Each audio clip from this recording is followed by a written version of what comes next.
अस्सलाम वालेकुम। उम्मीद है आप सारे खैरियत से होंगे। आज मैं स्टार्ट कर रहा हूँ क्लास 9 मैथमेटिक्स एक्सरसाइज 1.1। ये बिल्कुल न्यू बुक है, 2024 का सिलेबस है। ठीक है, आप स्क्रीन पे देख सकते हैं कि हर एक क्वेश्चन के सामने कुछ टाइम्स लिखे हुए हैं। ठीक है, हर एक क्वेश्चन का अपना टाइम लिखा हुआ है। इसका मतलब ये है कि अगर आप क्वेश्चन नंबर 1 को देखना चाहते हैं फॉर एग्जाम्पल, तो आप उसी टाइम पे जाएं, आपको वहां पे क्वेश्चन नंबर 1 स्टार्ट होता हुआ मिलेगा। ठीक है, ऐसे ही आप क्वेश्चन नंबर 4 पे जाना चाहते हैं तो उसको क्लिक करें। ये डिस्क्रिप्शन में ये सारा कुछ ऐसे ही दिया हुआ है। आप डिस्क्रिप्शन में जाएंगे, वहां पे क्वेश्चन नंबर 4 है पर फॉर एग्जाम्पल, उसके सामने जो टाइम है उसको क्लिक करेंगे तो आपके सामने क्वेश्चन नंबर 4 ही स्टार्ट होगा। तो आपको सारी वीडियो में क्वेश्चन नंबर 4 ढूंढना नहीं पड़ेगा। ठीक है, तो ये तरीकेकार है। अच्छा, मैं एक्सरसाइज स्टार्ट करने लगा हूँ। इस एक्सरसाइज का जो कंसेप्ट होगा वो साथ साथ में इसी में ही बताऊंगा। हर एक क्वेश्चन का कंसेप्ट उसी क्वेश्चन से पहले मैं आपको बताऊंगा। ठीक है, स्टार्ट करते हैं क्वेश्चन नंबर 1। तो क्वेश्चन नंबर 1 को देखते हैं। Represent each number on the number line. इसका मतलब है कि नंबर लाइन पे आपने हर एक नंबर को, ये जो दिए हुए हैं 1 से लेके 8 तक, ये आपने रिप्रेजेंट करने हैं, शो करने हैं। ठीक है, अब यहाँ पे एक सवाल है। मैं होता तो मैं पूछता कि व्हाट इज नंबर लाइन। अगर मुझे नंबर लाइन क्लियर है, उसके बाद मैं ये पूछता कि अच्छा जी ये कैसे होगा। तो चलो आज देखते हैं। ठीक है, सबसे पहले मैं आपको बताता हूँ what is number line. Number line की समझ होगी तो आगे जाएंगे। नंबर लाइन से भी पहले मैं थोड़ा आगे जाता हूँ। ये कि व्हाट इज लाइन। ठीक है, तो ये लाइन होती है। क्लियर हो गया। लाइन का मतलब यह है कि दोनों साइडों पे आप इसको जितना मर्जी खींच सकते हो, यानी ये और ये एक ही बात है, ये और ये एक ही बात है। क्यों? क्योंकि दोनों को जितना मर्जी खींच सकते हो। ठीक है, यानी दोनों साइडों पे एरो होंगे और बस इसको कहेंगे लाइन। अच्छा, अगर इसी लाइन के ऊपर हम नंबर्स लगा दें तो इसको कहेंगे नंबर लाइन। क्लियर होगी बात। ये बिल्कुल सिंपल बता रहा हूं आपको ताकि कंसेप्ट बिल्ड हो जाए। अब इसको कैसे शो करते हैं इसके लिए आते हैं। नंबर 1 को देख लें। ठीक है, अब हम इस सवाल का जवाब दे रहे हैं कि how to represent numbers on number line. ठीक है, नंबर कौन सा दिया हुआ है? 3/4। ठीक है, इसको रिप्रेजेंट करना है। अच्छा, इसको सॉल्व करते हुए आपने सबसे पहले क्या देखना है कि ये पॉजिटिव है कि नेगेटिव है। तो पहली बात तो ये कि पॉजिटिव है। ठीक है, दूसरी बात आपने ये देखना है कि ये कहां से कहां तक पॉसिबल है। मतलब 0 से लेके 1 तक है, 1 से 2 तक है, 4 तक है, 5 तक है, कहां तक है। तो उसको मालूम करने का इजी तरीका यह है कि 3/4 कर लें, आपके सामने जवाब आ जाएगा। ठीक है, 3/4 में कर लेता हूँ। 3/4 तो आपके पास जवाब आ रहा है 0.75। 0.75 वगैरह ये तो छोड़ दें, इसको मैं बाद में समझाता हूं। लेकिन मेन चीज ये है कि ये 0 से यानी 1 से कम है, लेस देन 1 है। तो अब आपने जो नंबर लाइन ड्रा करनी है, इसको समझिए, बड़ा आसान तरीका बता रहा हूं। ये देखें, ये 0 हो गया। अब पहली बात तो ये कि 0 से तो बड़ा है और 1 से छोटा है, तो ये 1 लगा दें। आपको 50 नंबर लगाने की जरूरत नहीं है। ठीक है, 0 1 लगा दिया। इस एरो का मतलब यही है कि आगे फिर आप ऐसे करके इतनी डिस्टेंस पे 2 भी लगाएंगे, 3 लगा सकते हैं, लेकिन चूंकि जरूरत नहीं है तो करना क्या है। ठीक है, पहली बात ये क्लियर होगी। अब दूसरी बात, नीचे ये वाला देखें, डिनोमिनेटर ये कितना है? 4 है। तो आपने इसको 4 हिस्सों में तकसीम करना है। अगर मैं आपसे ये कहूं कि एक बांस है 10 फीट का, इसको आप 1-1 फुट के हिसाब से तकसीम करें, मतलब है कि इसको काटते हैं, तो आपने कितने से करने हैं? आपने 9 से करने हैं, क्योंकि 10वां तो रह जाएगा ना। अच्छा, ऐसे ही यहाँ पे 4 है ना, /4, तो आपने 3 हिस्से बनाने हैं इसके, यानी यहाँ पे 3 ऐसी लाइन लगानी है। कैसे? 1 2 3। मैंने 3 लगा दी, लेकिन हिस्से कितने बन गए? 1 2 3 और 4 बन गए कि नहीं बन गए? That's why. ये क्लियर हो गया। अच्छा, अगर ये क्लियर हो गया तो अब मैं आपको बताता हूं कैसे। ये 1, ये 2, ये 3 और ये 4। तो ये देखें, 4/4 अगर करेंगे तो इससे क्या होगा? 1, तो 1 पे आ जाएंगे। 3/4 इससे पहले वाला हिस्सा, ये 3/4 हो गया। ठीक है, तो this is the required point. इसको ऐसे ब्लैक करेंगे और ये आपके सामने क्या आ जाएगा? 3/4। ठीक है, ये आपका फर्स्ट पॉइंट हो गया। अब आते हैं इसके सेकंड पे। जाहिर है जैसे जैसे हमें समझ आएगी थोड़ी स्पीड भी बढ़ती जाएगी। जब तक हमें समझ नहीं है तो थोड़ी स्पीड कम होगी, दैट्स नॉट अ प्रॉब्लम। ठीक है, चलें नेक्स्ट पे आते हैं। नंबर 2 है -1/3। वही वाली बातें। ठीक है, कि सबसे पहले देखा कि हमने ये माइनस है। अगर ये माइनस है तो इसका मतलब है कि 0 से लेफ्ट पे जाएंगे। इस तरफ माइनस होते हैं और इस तरफ क्या होते हैं? प्लस होते हैं। तो हमने क्या करना है? माइनस की तरफ जाना है। पहली बात क्लियर होगी। अच्छा, कितना जाना है? ये देखें, 1/3 अगर करूंगा तो कितना आएगा? जस्ट एक रफ एस्टिमेट लेना होता है, ये नहीं है कि बस लगे रहो, ठीक है। 1/3 तो मुझे पता चल गया है कि ये 0.33 समथिंग आ रहा है, ठीक है, यानी कि 1 से लेस है और 0 से ग्रेटर है, सिंपल सी बात ये है। अच्छा, अगर माइनस हो तो फिर ये इस तरफ आएगा, यानी ये -1 हो जाएगा और इस तरह, ठीक है। अब फिर अब ये देखना है कि नीचे 3 हिस्से हैं, तो एक इस जो जितना भी हमारे पास अवेलेबल है उसको हमने 3 हिस्सों में तकसीम करना है। ये हो गया 3 हिस्से।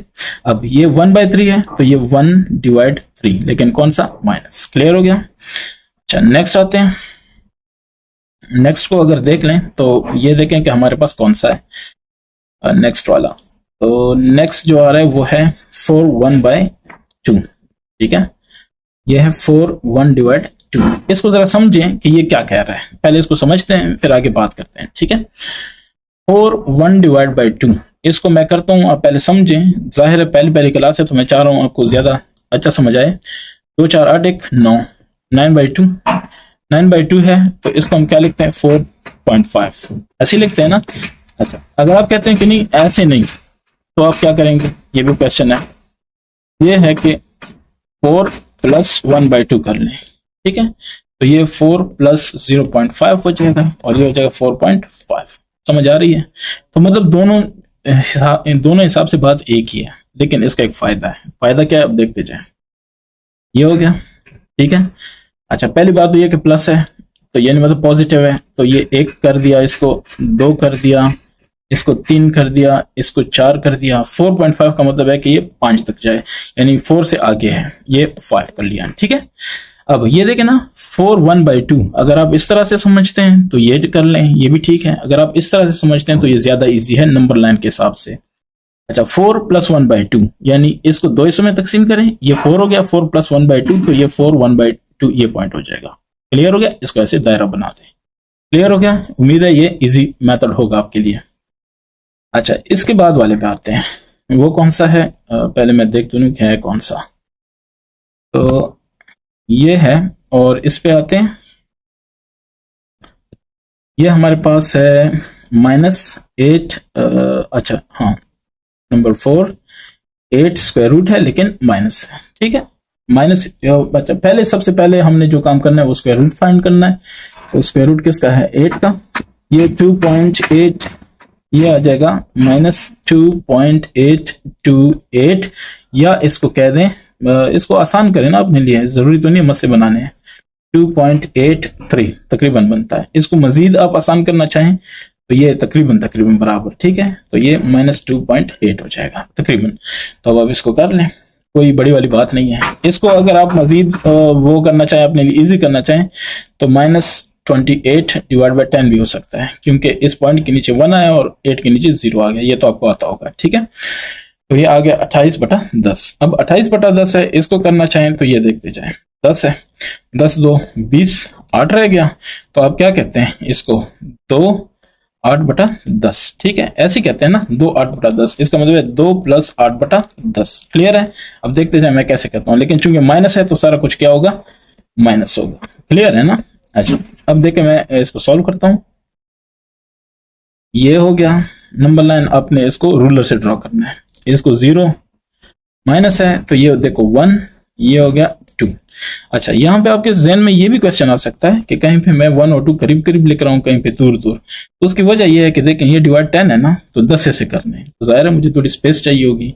लेकिन एक चीज जो इंपॉर्टेंट है वो ये है कि 0 से 1 तक का जो डिस्टेंस है वो 1 से 2 तक का भी सेम होना चाहिए। ये नहीं कि आपकी मर्जी नहीं है, सेम होगा, ठीक है। अब ये देख लें -3। अब मेरे पास आ रहा है 2 + 8/10, सो ये 2 तो हो गया, क्लियर है। अब 8/10 यानी ये 10 से होंगे, उसमें से 8वां हिस्सा, 1 2 3 4 5 6 8 9, यानी 9 और ये 10, ठीक है। तो 8वां हिस्सा ये वाला बनता है ये। लेकिन ये याद रखें कि ये 2 पॉइंट ये है सारा, तो मतलब थोड़ा सा 8वें से भी थोड़ा सा आगे होना चाहिए, तो मैं थोड़ा सा आगे करके इधर लिख लेता हूं, ठीक है। माइनस, और आपने लिखना ओरिजिनल वाला है जो आपको क्वेश्चन में दिया गया था, ये आपका जवाब है। इसके बाद वाला देखते हैं कि उसमें क्या है, ठीक है। ये होपफुली आपको समझ आ गई है। नेक्स्ट वाला सेम वही है, सिर्फ क्या है, पॉजिटिव है, यानी ये वाला। तो आपको पता है ये क्या आया था, 2.8 तकरीबन आया था ना। तो सिंपल सी बात है, ये सारा कुछ वही है, 0, लेकिन अब प्लस वाली साइड पे जाना होगा। ठीक है, 1 2 और ये 3। सो ये 1 2 3 4 5 6 7 8, ये 9 और ये 10, इसको हम 3 कह देते हैं। ठीक है, ये 3 हो गया, इसको छोड़ें, ये 3 हो गया। अच्छा, तो ये 8 है और 8 से थोड़ा सा आगे ये पॉइंट जो होगा इसको कहेंगे 8 स्क्वायर रूट। क्लियर हो गया। नेक्स्ट पे आते हैं। जो हमारे पास इसका नेक्स्ट है वो भी देखते हैं कि कौन सा है। इजी है, मुश्किल नहीं है, बस थोड़ा सा ना सोचना पड़ता है। अच्छा, नंबर 6 है। तो नंबर 6 कहता है कि -4 1 डिवाइड 2, -4 1 डिवाइड बाई 2। बाकी बातें आपको आती होंगी इसकी, कि इसको कैसे करते हैं। ठीक है, तो देख लें। -4 1 बाई 2, इसको देखें ये क्या बनता है, 2 4 8 1 9। ठीक है, 9 divide by 2, sorry 2 4 8 1 9, 9 divide by 2 4.5, लेकिन क्या है, माइनस है तो माइनस ही रहेगा। ठीक है, ये माइनस है। या ऐसे कर लें कि -4 प्लस 1 डिवाइड बाई 2, लेकिन ये माइनस है तो ऐसे रहेगा। ठीक है, तो -4.5, आपको जैसे इजी लगे। तो उस हिसाब से अगर आते हैं, ये सॉरी ये थोड़ा सा ना टेढ़ा हो गया, इसको सीधा रखते हैं ऐसे। तो क्या है, -4 1 बाई 2, ये हो गया 0, ये हो गया -1। अच्छा, यहाँ पे इतना दूर दूर करने की जरूरत नहीं है, उसकी वजह यह है कि वो करीब करीब भी हो सकता है। -1 क्योंकि जस्ट डिवाइड बाई 2 है ना, तो 2 ऐसे बनाने हैं। 3 -4 और ये क्या, -5, तो ये 1 बाई 2 हो गया। तो -4 1 डिवाइड 2। उम्मीद करता हूँ ये आपको समझ आ गई है। किसी को समझ आ गई है तो बस समझ आ ही गई है फिर। नेक्स्ट में क्या होगा इसका, उस पर आते हैं। ठीक है, नेक्स्ट इसका है 7। तो नंबर 7 में है कि 1 डिवाइड 3। 1 डिवाइड बाई 3 आपको ऑलरेडी ये आप कर चुके हैं, ऊपर वाला नीचे वाला सेम ही है, बस ये है कि एक प्लस है एक माइनस है। तो 1 डिवाइड 3 है, चलें 1 डिवाइड 3 है, हमें पता है कि तकरीबन 0.33 समथिंग आता है। ये कैलकुलेशन हमने एक दफा मतलब है कि रफ वर्क एक करना ही करना है। ठीक है, ताकि हमें पता हो किस रेंज में जाके पढ़ रहा है। या अगर आप वैसे इतने एक्सपर्ट हैं तो आपकी मर्जी फिर। अच्छा, ये देख लें, ये हो गया। ठीक है, और हमें पता है कि 0 से बड़ा है, 1 से छोटा है। सो एक ऐसे स्पेस हमने दे दी, हमें पता हो अब इसके 3 हिस्से करना है। ये 3 हिस्से हो गए, 1 हिस्सा 2 हिस्सा 3 हिस्से, लेकिन लाइनें 2 लगती हैं। हिस्से 3 है, लाइनें 2, हिस्से 10 हैं, लाइनें 9। अच्छा, तो ये 1 हो गया, ये 2, यानी छोड़ें इसको, इनको लगाने की जरूरत नहीं है, हमें सिर्फ क्या चाहिए, 1 बाई 3। सो 1 डिवाइड 3 ये आपका हो जाएगा पॉइंट। और जो पॉइंट होगा उसको क्या करेंगे, ऐसे सर्कल यानी दायरा करेंगे और उसको फिल करेंगे। अच्छा, ये हो गया। इसके बाद आपके पास नेक्स्ट है, इसको भी देखते हैं। ये क्या है, 8, ये है -7 डिवाइड 8। तो -7 डिवाइड 8, सबसे पहली बात जो मेरे जहन में आती है वो ये होती है कि ये किस रेंज में जाके पड़ेगा, और वही हमारे लिए काफी होता है। ठीक है, 7 डिवाइड 8, और ये मेरे पास आ रहा है, ये मैं वैसे ही रफ में करूंगा। ठीक है, तो ये आ रहा है -0.875। तो इजी हो गया। इसका मतलब है कि एक के पास एक से ज्यादा ये नहीं जाएगा।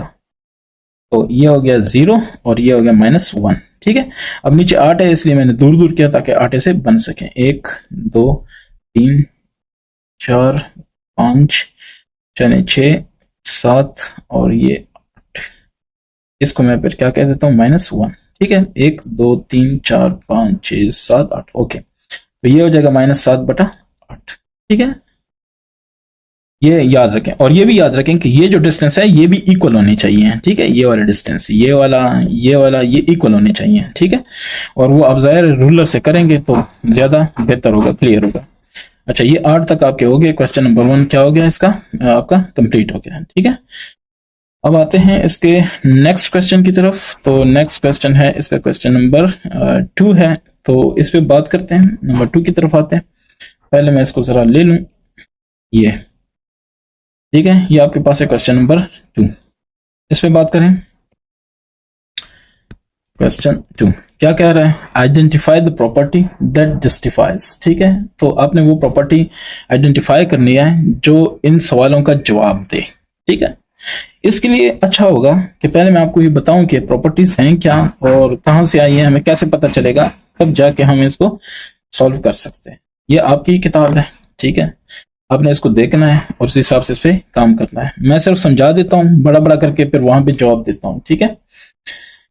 अच्छा, तो सबसे पहले प्रॉपर्टीज की बात हो रही है, तो प्रॉपर्टीज दो तरह की हैं। या तो प्रॉपर्टीज हैं क्या उसको कहते हैं, एक पहले रियल नंबर की, फिर इक्वालिटी और इनइक्वालिटी की, ठीक है। तो हम रियल नंबर की बात करते हैं, कुछ वैसे पढ़ा देता हूँ, समझा देता हूँ, अच्छा है। क्लोजर प्रॉपर्टी ये कहती है कि अगर आपके पास ए और बी दो रियल नंबर हैं, जब इनको ऐड करेंगे तो भी रियल नंबर आएगा। इसकी मिसाल क्या है, जैसे 6 भी रियल नंबर है, 4 भी रियल नंबर है, ऐड किया 10 तो वो भी रियल नंबर है ना, इसका ये मतलब। कम्यूटेटिव प्रॉपर्टी ये कहती है कि कोई से दो रियल नंबर है, इनको आप जमा कर रहे हैं, या पहला पहले लेके दूसरा बाद में लेके, या दूसरा पहले लेके पहला बाद में लेके जमा करें तो जवाब सेम ही आएगा। और मल्टीप्लिकेशन के लिए भी सेम रूल है, ठीक है। कैसे, ये देखें, 4 पहले लिखा, 7 के साथ जमा किया 11 आया, फिर नहीं 7 पहले किया, 4 को बाद में लिखा, फिर भी 11 आया। इसका ये मतलब है, यानी तरतीब बदलने से फर्क नहीं पड़ता। इसको उर्दू में कहते थे खासियत मुबादला बलिहाज जमा। अच्छा, आगे की बात करते हैं एसोसिएटिव। इसमें यह है कि 3 नंबर्स हैं आपके पास, ठीक है, ABC कोई भी नंबर है, लेकिन कौन से नंबर, रियल नंबर है, ठीक है। अच्छा, इनमें से पहले आप कोई से भी दो ऐड करें, फिर तीसरा ऐड करें, या पहले ये दो ऐड करें फिर ये तीसरा ऐड करें, जवाब क्या आएगा, सेम। यहां से आप चेक कर सकते हैं, अब खुद भी थोड़ा देख लें क्योंकि ये बहुत टाइम लग जाएगा। फिर मल्टीप्लिकेशन में भी यही है, ठीक है, यानी पहले 6 ज़रब 8 किया, मुश्किल ना बनाए, 2 3 ज़रब 4, 4 3 कितना, 12, 12 2 कितना हो जाएगा, 24। अब ये करें, 2 ज़रब 3 पहले कर लेता हूं, फिर बाद में 4 कर दूं, 2 3 6 6 4 24, ऐसे ही है ना, इसका मतलब ये होता है। अच्छा, नेक्स्ट आइडेंटिटी। आइडेंटिटी दो तरह की है, मल्टीप्लिकेशन की भी है और एडिशन की भी है। मल्टीप्लिकेशन में 1 होता है, क्योंकि 1 को आप किसी भी चीज से ज़रब दें, वही चीज यानी वही नंबर दोबारा आएगा। ए से ज़रब दिया, या एक को ए से, या एक को एक से, एक को ए से, बात एक ही है। तो चूंकि फर्क नहीं डालता इसलिए 1 को आइडेंटिटी कहते हैं। लेकिन मल्टीप्लिकेशन में, एडिशन में 0 ऐसा नंबर है जो कि फर्क नहीं डालता एडिशन पे, दैट्स वाई इसको आइडेंटिटी कहते हैं। क्लियर हो गया, यानी a + 0 करें, 0 + a करें, जवाब वही आएगा, जवाब पे कोई फर्क नहीं पड़ेगा। यहां से आप एग्जांपल देख सकते हैं। इनवर्स में ये होता है कि वो उस नंबर को आइडेंटिटी पे लेके आता है। अगर आप एडिशन की बात कर रहे हैं, ये देखें a है, इसका इनवर्स उसी का माइनस होता है, ठीक है। जैसे 2 का इनवर्स क्या होता है, -2 होता है। ये बेसिकली ऐसे नहीं है, ये ऐसे है, 2 + -2, ठीक है। यानी कोई भी नंबर अपने इनवर्स के साथ आप जमा करें, क्या करें, ऐड करें, जमा करें, तो जवाब 0 आना चाहिए। क्लियर हो गया। और इस पे भी कम्यूटेटिव प्रॉपर्टी भी लगती है, यानी पहले इनवर्स लिखें फिर ये लिखें तो भी जवाब वही आएगा, वो तो जाहिर आपको पता है। इनवर्स में यह है कि उसी नंबर को बटा में ले जाएं, जैसे 5 है, ठीक है, 5 है, तो इसको 1/5 में ले जाएं, ये कैंसिल हो जाएगा, 1 आएगा, यानी आइडेंटिटी आएगी। कौन सी, चूंकि बात मल्टीप्लिकेशन की हो रही है, दैट्स वाई मल्टीप्लिकेटिव आइडेंटिटी आएगी, ठीक है। तो ये आपको क्लियर हो गया। अच्छा, अब सेकंड है, ये वाला देख लें, डिस्ट्रीब्यूटिव प्रॉपर्टी क्या कहती है। वो ये कहती है विद रिस्पेक्ट टू, अच्छा, ये है ऑफ मल्टीप्लिकेशन ओवर एडिशन। अगर ऑफ मल्टीप्लिकेशन है तो यहाँ पे मल्टीप्लिकेशन होगा, ओवर एडिशन है तो यहाँ पे क्या होगा, एडिशन। ये पहली बात आपको उम्मीद करता हूँ समझ आ गई है। अब दूसरी बात, अच्छा, इसका मतलब क्या है ये भी याद रख, ये भी बताना था ना। वो ये है कि अब इन दोनों को पहले ऐड करें फिर इसके साथ मल्टीप्लाई करें, जवाब वही है कि अगर इसको पहले इससे मल्टीप्लाई करो फिर इसको इससे मल्टीप्लाई करो और दरमियान में प्लस लगाओ, ये देखो, तो भी जवाब वही आएगा, ठीक है। इसको कहते हैं डिस्ट्रीब्यूटिव प्रॉपर्टी, मल्टीप्लिकेशन की है लेकिन ओवर एडिशन। अच्छा, अब दूसरी है एक और प्रॉपर्टी, अच्छा, इक्वलिटी की प्रॉपर्टीज की बात करते हैं। ये तो आपको पता होगा कि इसको लिखते हैं a < b, इसको लिखते हैं a = b, a < b। Trichotomy property क्या कहती है कि अगर दो रियल नंबर हैं, या तो एक दूसरे से कम हो सकते हैं, या एक दूसरे के बराबर हो सकता है, या एक दूसरे से बड़ा हो सकता है। तीनों पॉसिबिलिटीज हैं। इसके बाद वो क्या कहते हैं, सिर्फ आपकी सोच ही रह जाती है। अच्छा, अब नेक्स्ट ये प्रॉपर्टी देख लें, ये बहुत इंपॉर्टेंट है, वैसे भी सीख लें, गुनाह नहीं होता कि अगर क्वेश्चन के अलावा भी आप कुछ सीखते हैं। अच्छा, properties of equality of real numbers, ठीक है। रिफ्लेक्टिव प्रॉपर्टी क्या कहती है कि 2 हमेशा 2 के बराबर होगा। सिमेट्रिक प्रॉपर्टी क्या कहती है, a b के बराबर है तो b भी तो a के बराबर है, यानी 2 अगर a के बराबर है तो a भी तो 2 के बराबर है, ठीक है। अच्छा, ट्रांजिटिव प्रॉपर्टी क्या कहती है ये इसका भाई है, ये इसका भाई है, तो ये भी तो आपस में क्या हुए, भाई हुए ना, ए सी। ठीक है, यानी ए अगर 2 के बराबर है, ठीक है, और बी भी 2 के बराबर है, तो ए भी बी के बराबर हुआ कि नहीं हुआ। ये बस इस तरह है एडिटिव प्रॉपर्टी। एडिटिव प्रॉपर्टी ये है कि अगर 2 नंबर आपस में बराबर है तो दोनों में सेम चीज यानी सी, सेम चीज ऐड करो, फर्क नहीं पड़ता। यानी कैसे, 2 is equal to for example B, ठीक है, तो 2 जमा 3 करो, बी जमा 3 करो, फर्क नहीं पड़ेगा। समझ आ गई। इसकी जब एप्लीकेशन आएगी तो तब इंशाल्लाह इन पे डिटेल से बात करेंगे।